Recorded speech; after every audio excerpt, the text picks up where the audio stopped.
హైదరాబాద్ లోని Pochampally farm house కోడి పందాల కేసులో ట్విస్ట్ నెలకొంది.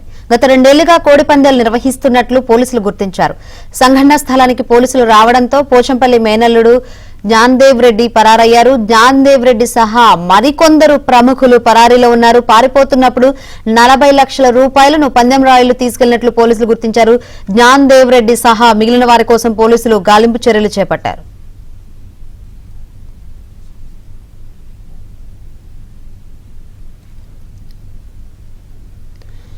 మరిన్ని వివరాలు అందించేందుకు మా ప్రతినిధి ప్రవీణ్ లైవ్ ద్వారా సిద్ధంగా ఉన్నారు. ప్రవీణ్, ఏంటి అప్డేట్స్?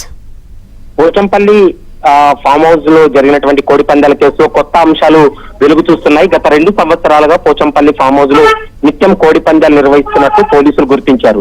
అయితే 2 సంవత్సరాలుగా ఈ పందాలు నిర్వహిస్తున్నప్పటికీ కూడా దాదాపు కోట్ల రూపాయల వరకు కూడా చేతులు మారాయనేటువంటి అంశాన్ని ప్రస్తుతం పోలీసులు గుర్తించడం జరిగింది.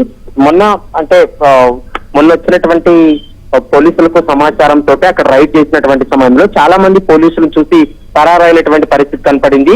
దీంట్లో పారిపోయినటువంటి వారిలో పోచంపల్లి శ్రీనివాస్ రెడ్డి మేనలుడు జ్ఞానదేవ్ రెడ్డి కూడా పరారీలో ఉన్నాడు. అతను కూడా పోలీసులు చూడగానే కొంతమంది ప్రముఖులతో పాటు జ్ఞానదేవ్ రెడ్డి కూడా పరారయ్యాడనేటువంటి అంశాన్ని గుర్తించారు. అయితే పోలీసులు రైడ్ చేస్తున్నటువంటి క్రమంలో అక్కడ జూదం కోసం పెట్టినటువంటి దాదాపు 40 లక్షల రూపాయల నగదును కూడా వీళ్ళు తీసుకొని పరారయ్యారనేటువంటి అంశాన్ని పోలీసులు గుర్తించడం జరిగింది. జ్ఞానదేవ్ రెడ్డితో పాటు మిగతా వారి కోసం కూడా గాలింపు చర్యలు అయితే కొనసాగుతున్నాయి.